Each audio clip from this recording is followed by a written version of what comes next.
Oke, Assalamualaikum warahmatullahi wabarakatuh. Kembali lagi dengan saya Kak Aji. Oke, kita kali ini akan belajar KSN lagi ya. Nah, setelah sekian lama vakum nih karena ada beberapa problem. Nah, oke, jadi langsung saja kita akan membahas bab kelima kali ini, yaitu adalah tentang fluida.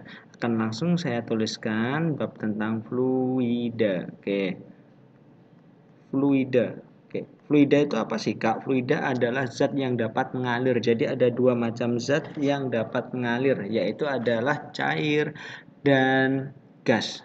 Oke ya. Nah, yang disebut fluida itu antara dua zat itu. Nah, oke. Kemudian fluida dibagi menjadi dua macam. Fluida dibagi menjadi dua macam. Apa aja sih, Kak? Nah, fluida dibagi dua macam. Yang pertama adalah fluida statis. Statis itu artinya diam. Jadi ini kondisi airnya tergenang. Kalau misalkan yang dibahas tentang air. Oke ya, fluida statis berarti diam. Kemudian yang kedua adalah fluida dinamis. Fluida dinamis. Oke, bab-babnya, sub-subbabnya nanti di fluida statis ada beberapa macam. Oke ya, dijelaskan. Yang pertama ada tekanan hidrostatis.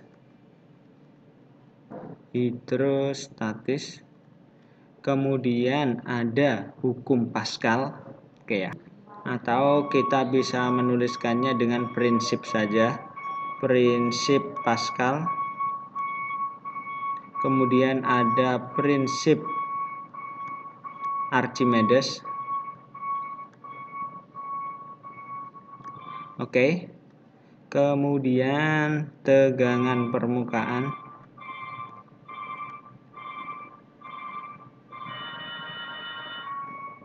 Kemudian meniskus dan kapilaritas.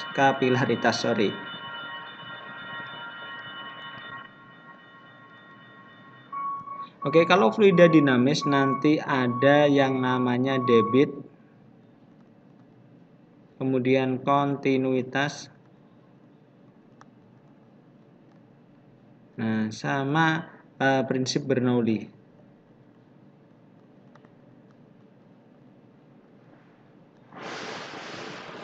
Oke, langsung saja kita akan membahas tentang tekanan hidrostatis di sini ya. Kita akan membahas tentang tekanan hidrostatis.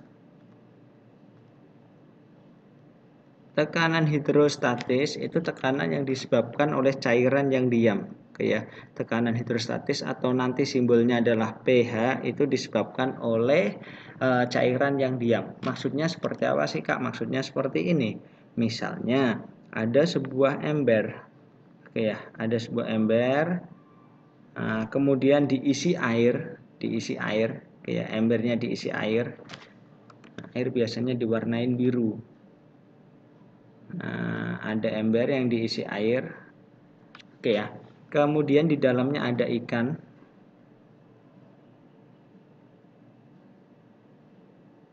Oke, seperti ini. Di dalamnya ada ikan. Nah, tekanan hidrostatis itu adalah tekanan yang dirasakan. Misalkan tekanan hidrostatis yang dirasakan ikan ya. Berarti tekanan dari air yang dirasakan oleh ikan. Jadi hanya air saja yang mempengaruhi. Nah, cara menghitungnya bagaimana, Kak? Caranya seperti ini. Rumusnya tekanan hidrostatis itu adalah pH sama dengan rho GH. Oke, rumusnya apa? Rho GH. Tekanan hidrostatis rumusnya sekali lagi rho GH. Oke ya. Di mana pH adalah tekanan hidrostatis. Nah, satuannya apa, Kak? Ya sama kayak tekanan yang lain. Satuannya adalah Pascal. Kemudian G itu adalah percepatan gravitasi. Ya, satuannya adalah meter per second kuadrat. Kemudian H itu adalah kedalaman. Ingat ya, H di sini bukan berarti ketinggian tapi kedalaman. Jadi kalau di tekanan hidrostatis hanya itu kedalaman. Bedanya apa, Kak? Kedalaman sama ketinggian. Rho-nya belum nih. Massa jenis ditulis dulu.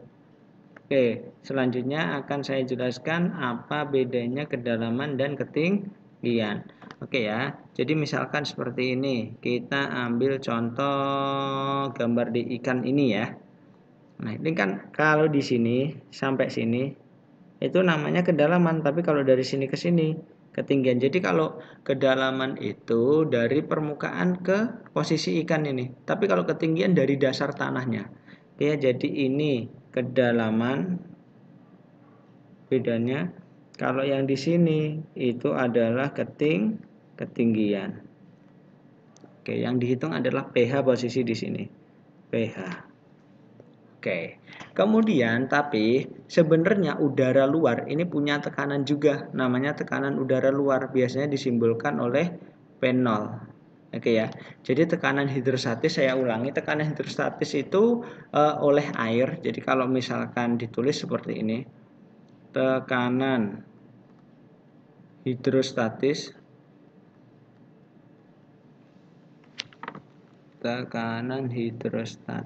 atau pH, tekanan oleh fluida yang diam. Jadi ini khusus tekanan dari fluidanya. Oke ya, tekanan dari fluida. Kalau tekanan udara luar atau tekanan udara saja juga boleh, simbolkannya atau P0 simbolnya. Itu adalah tekanan oleh udara luar. Jadi rumus ini hanya miliknya pH, tekanan hidrostatis, tekanan oleh udara luar. Nah, nanti ada yang disebut dengan tekanan mutlak. Jadi kalau tekanan hidrostatis itu penyebabnya fluidanya saja yang menekan, jadi ikan itu ditekan dua aslinya. Ditekan oleh fluida atau airnya, ditekan juga oleh udara luar.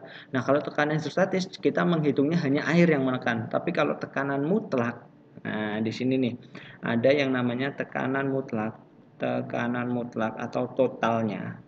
Tekanan mutlak atau total berarti simbolnya ya P saja, itu adalah pH plus P0. Jadi totalnya yang dialami ikan adalah pH plus P0.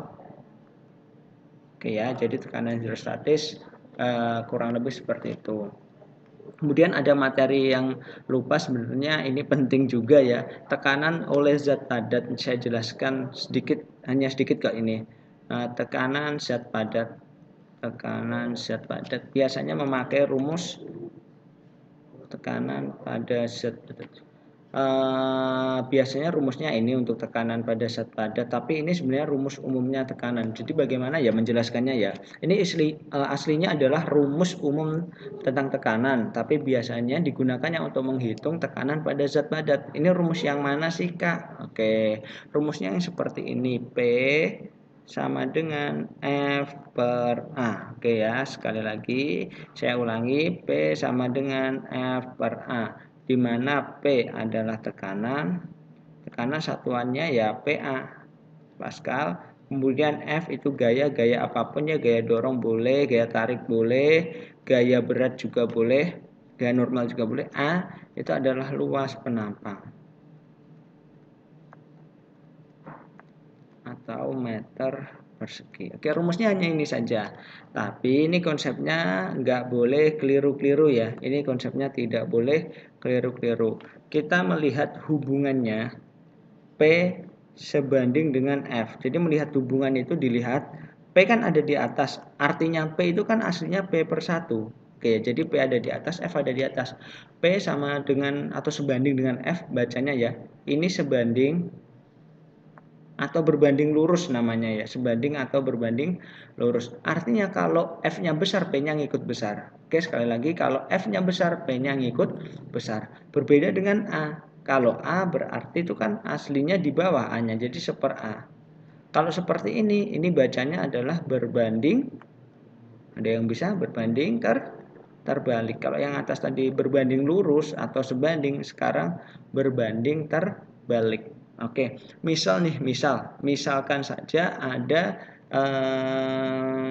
benda yang masanya sama, artinya kan gaya beratnya sama. Kalau masanya sama, artinya gaya beratnya sama. Nah, kemudian penampangnya seperti ini. Ini tampak saya bikin 3 dimensi aja deh kalau gitu. Oke, ada yang tampaknya seperti ini. Ada yang bikin trapesium juga boleh lah.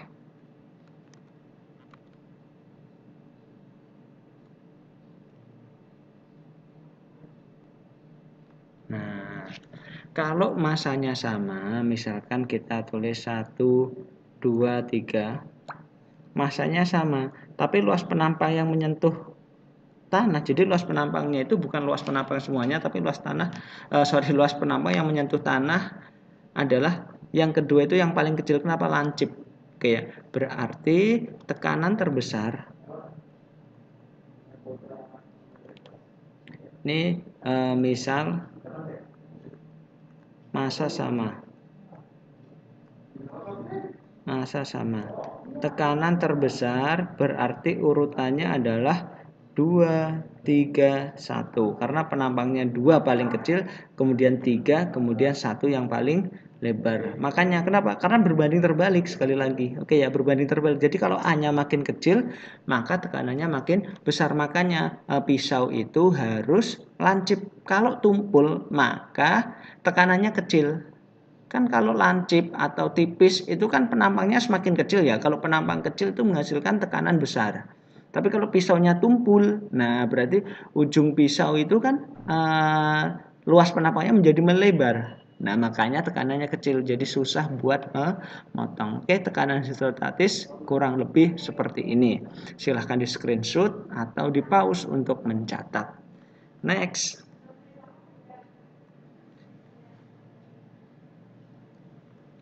2. Prinsip Pascal ya. Oke, sekarang saya jelaskan hukum Pascalnya dulu. Hukum Pascal. Tekanan dalam ruang tertutup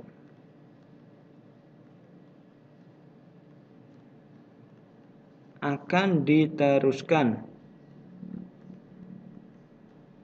ke segala arah dan sama besar. Oke ya, di segala arah dan sama besar. Jadi ini kata kuncinya, tekanan pada ruang tertutup diteruskan ke segala arah dan sama besar. Contohnya apa Pak? Contohnya orang niup balon. Nah ini jelek nggak apa-apa ya. Oke, jelek nggak apa-apa gitu ya.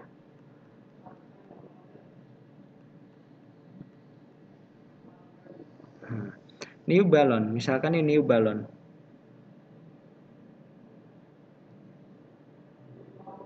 Nah, di dalam balon ini nanti akan menimbulkan tekanan. Oke ya, udara dalam balon kan menimbulkan tekanan, maka diteruskannya ke segala arah. Makanya tingkat kekerasannya itu ya sama karena tekanannya diteruskan ke segala arah. Kemudian pemanfaatan hukum Pascal ini banyak ya. Pemanfaatannya hukum Pascal ini banyak. Contohnya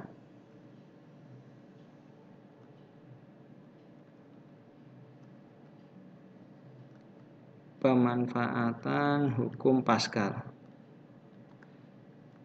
Dongkrak pompa hidrolik.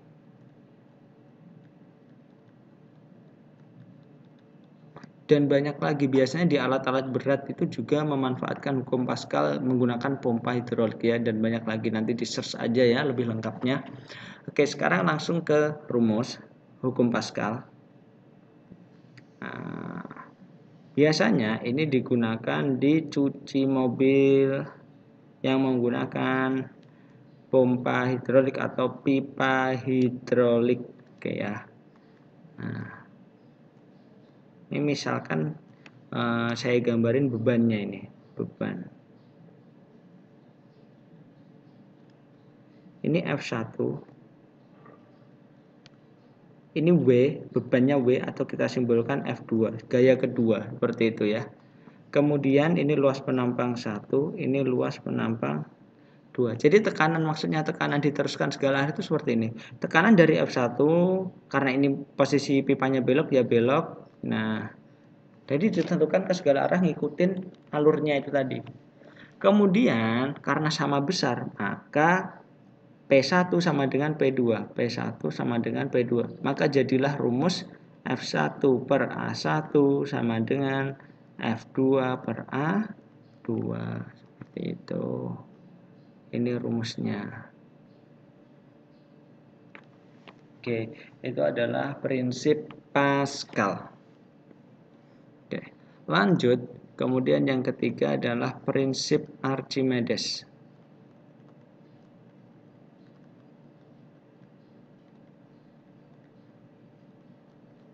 Prinsip Archimedes.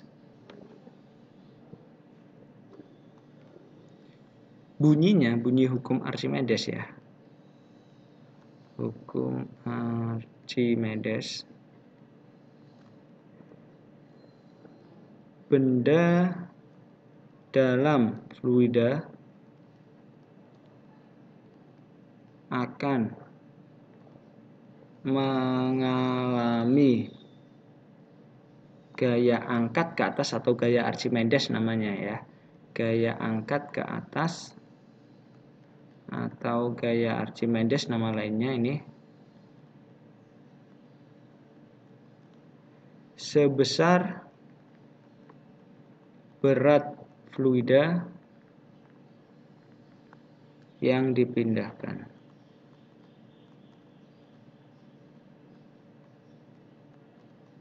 Maksudnya seperti apa sih Kak? Maksudnya seperti ini. Misal nih, ada sebuah kayak pipa atau bejana lah, ini bejana.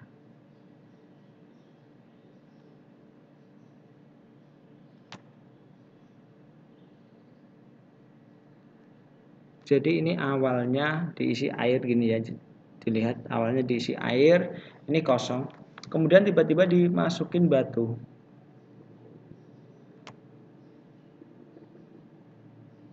Nah, karena ini dibikin press, jadi kalau ada batu masuk dia akan tumpah ya airnya, tumpah.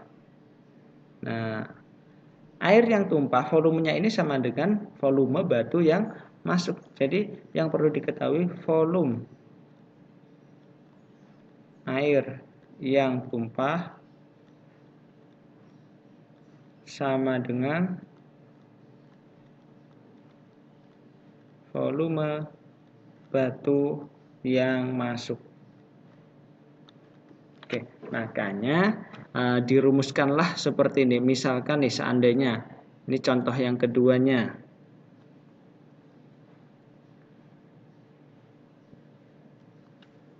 Seandainya seperti ini. Nah, diisi benda yang mengapung misalkan, diisi benda yang mengapung.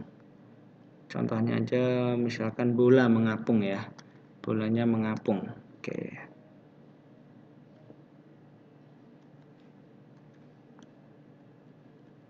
Nah, ini adalah volume yang tercelup.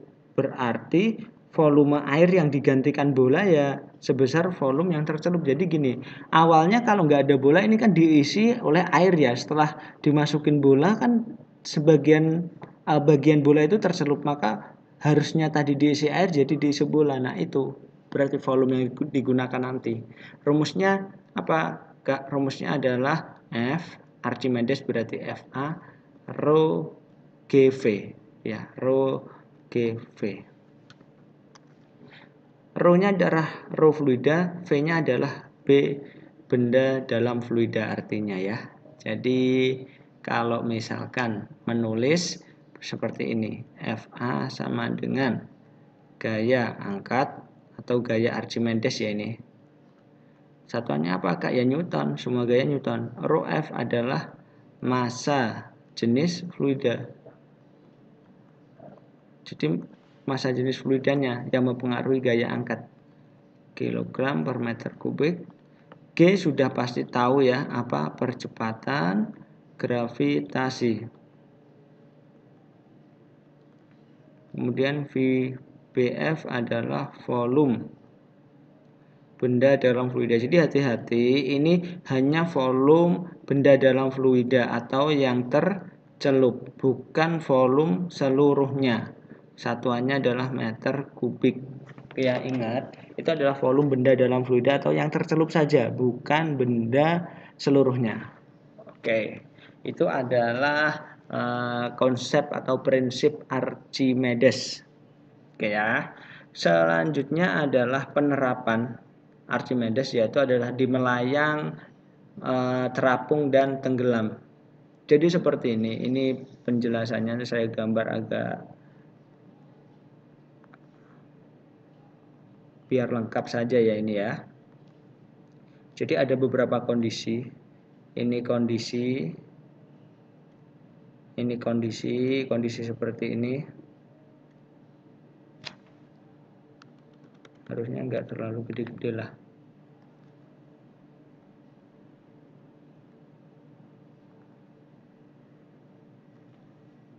Oke. Kondisi pertama ini menyentuh dasar ya. Kondisi kedua, kondisi ketiga, kondisi keempat, kondisi kelima. Airnya bagaimana? Airnya seperti ini.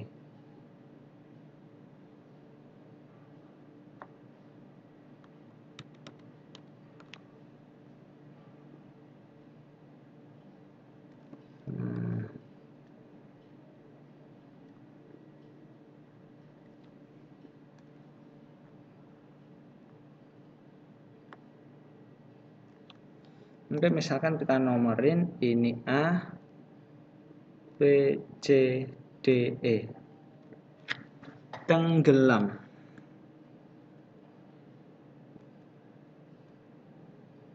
Yang tenggelam adalah yang A saja.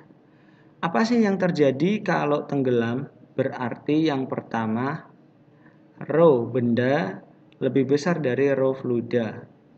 Gaya beratnya benda lebih besar dari gaya angkat ke atas. Itu kalau tenggelam. Kemudian yang kedua adalah melayang. Syaratnya melayang itu adalah tidak ada di dasar, tapi seluruh bagian benda itu masih di dalam air atau masih di dalam fluidanya, berarti B dan C. Jadi C itu meskipun ada di atas, tapi seluruh bagian benda masih di dalam air, berarti itu masih kategori melayang.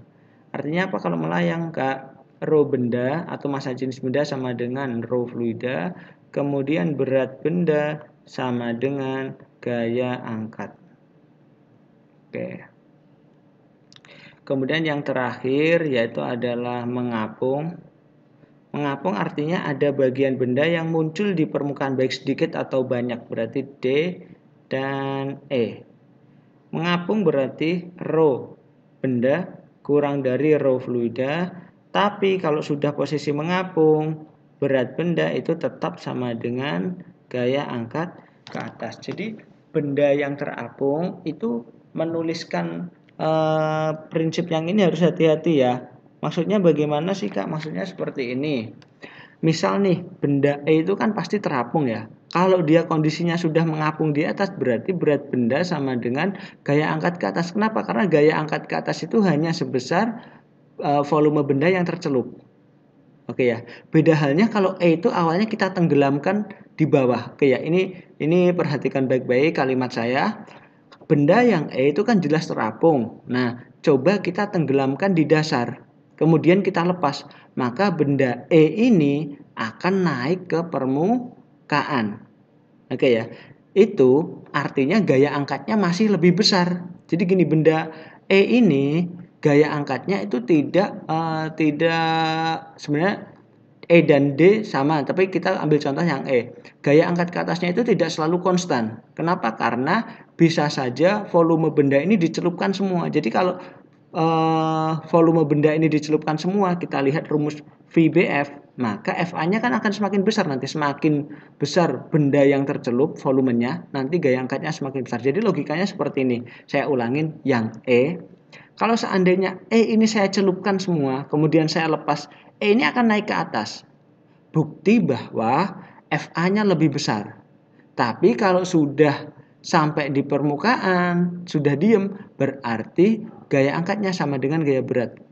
Oke, kenapa kok saat di dasar itu gaya angkatnya lebih besar? Karena volume benda yang tercelup kan semuanya yang kalau saya celupkan sampai di dasar. Tapi setelah naik kemudian di permukaan yang tercelup kan cuma sedikit. Nah, makanya FA-nya berubah. Oke, seperti itu ya konsepnya. Oke, demikian penjelasan tentang prinsip Archimedes. Oke, jadi selanjutnya kakak akan membahas tentang tegangan permukaan. Oke, sebentar agak nge-lag ya.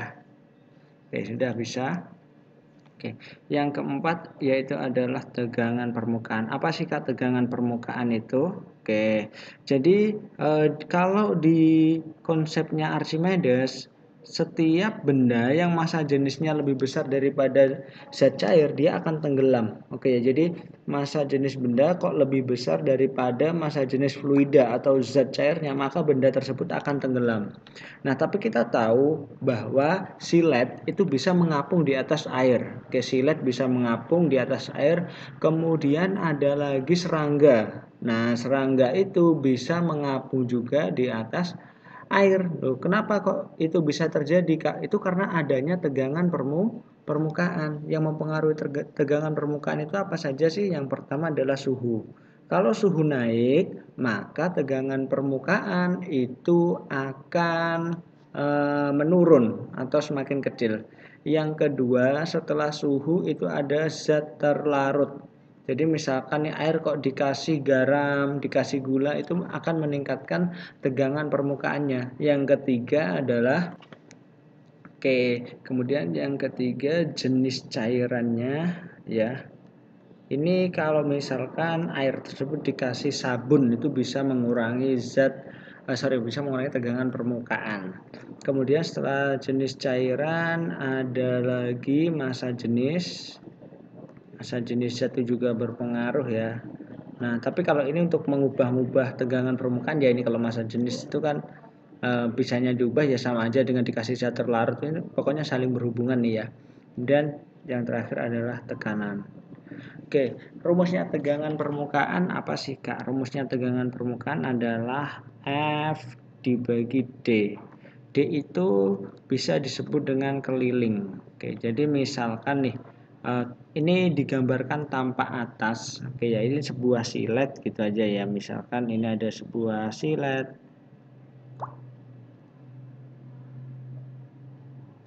Kemudian di dalam gelas. Nah, berarti yang berpengaruh adalah keliling silet ini. Oke ya, jadi D sama dengan keliling silet.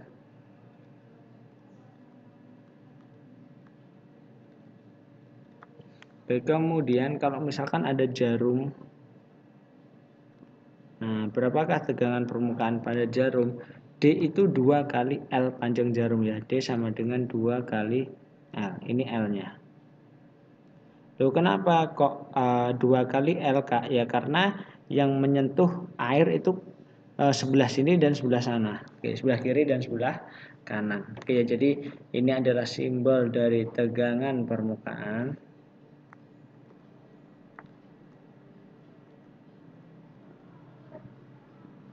Kemudian F ini gini ya. Nah, F itu adalah gaya beratnya ya. Kemudian D itu adalah panjang bidang yang menyentuh air.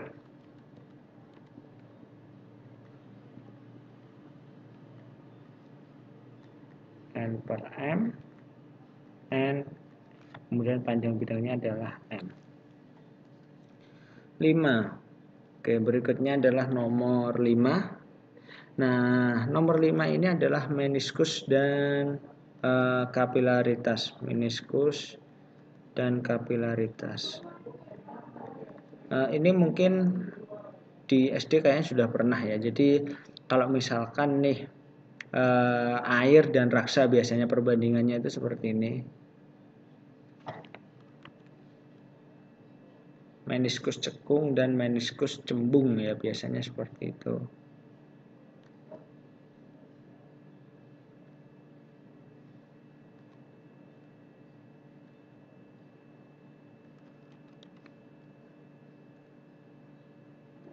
Ini misalkan air, ke gambar air dulu ya.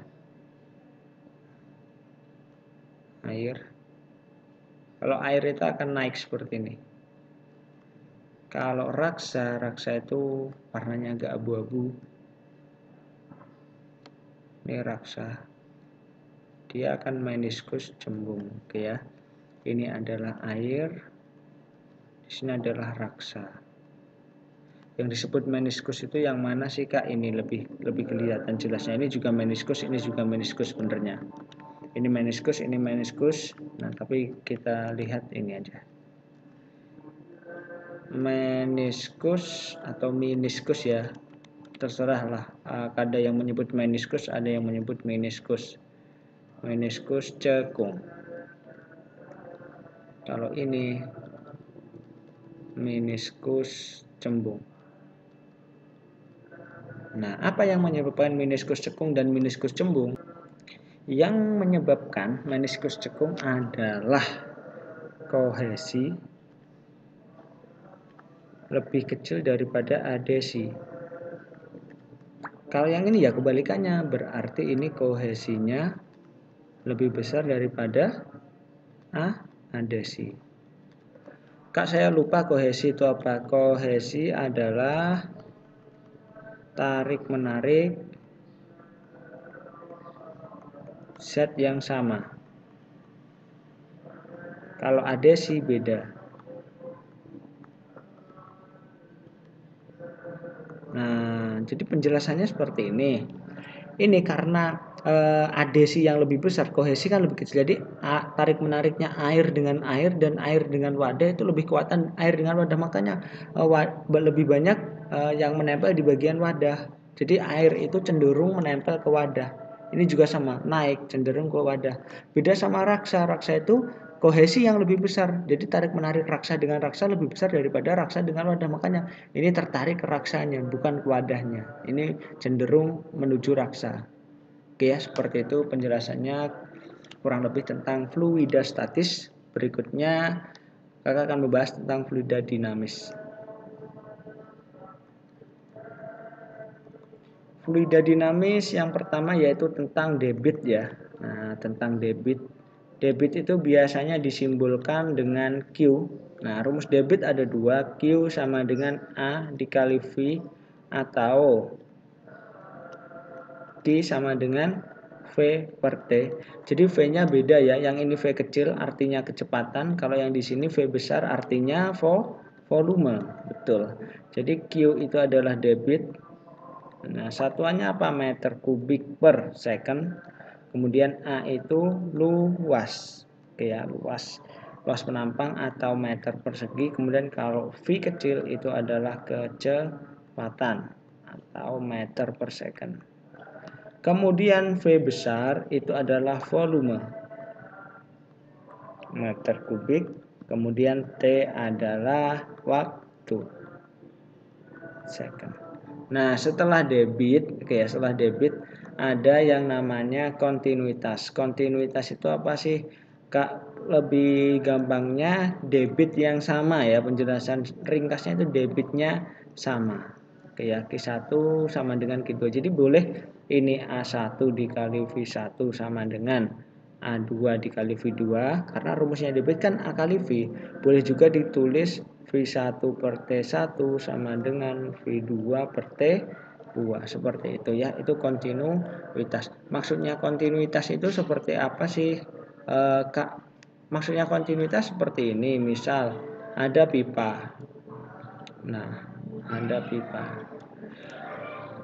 Awalnya dia penampangnya besar. Ini penampangnya A1 besar. Kemudian ini A1-nya kecil. A2-nya kecil.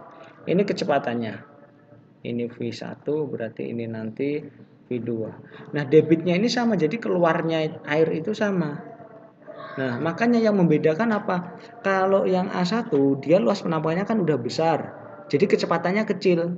Nah, agar keluarnya air tiap detik itu sama, maka yang kedua ini kecepatannya harus besar. Sama kayak kalau kalian misalkan menyiram bunga dengan selang atau nyuci motor ya, nyuci motor, nyuci mobil, selang coba kalian tekan ujungnya, dipersempit. Nah, kalau ujungnya dipersempit maka airnya akan deras. Oke, karena debitnya sama seperti itu ya. Jadi ini contoh debit yang A1 dikali V1 sama dengan A2 dikali V2. Oke, langsung aja ya coba ke contoh soal. Oke, contoh soalnya seperti ini. Keran memiliki penampang 5 cm mengalir air 2 meter per second. Diketahui A-nya adalah 5 cm persegi. Jadiin meter ya, berarti 5 kali 10 pangkat cm ke meter naik 2. Nah, karena ini kuadrat berarti naiknya 4. Seperti itu. V-nya, V kecil 2 meter per second. Embernya, V besarnya adalah 10 liter. 10 liter itu berapa sih Kak? 10 desimeter kubik. Berarti kalau dijadiin meter ya 10 dikali, ini aslinya kan gini, 10 dikali 10 pangkat meter desi, karena pangkat 3 kan pangkat min 3 ini. Nah, meter kubik. Jadi boleh ditulis 10 pangkat min 2 meter kubik. Yang ditanyakan adalah T. Oke, kita pakai rumus kontinuitas di sini. Jadi Q1 sama dengan Q2. Jadi kerannya ini adalah A1 V1. Kemudian yang Q2 adalah V dengan T. Karena yang diketahui yaitu V dengan T. Ya, V T. A1-nya 5 kali 10 pangkat min 4. V1-nya 2 sama dengan V-nya adalah 10 pangkat min 2 dibagi T.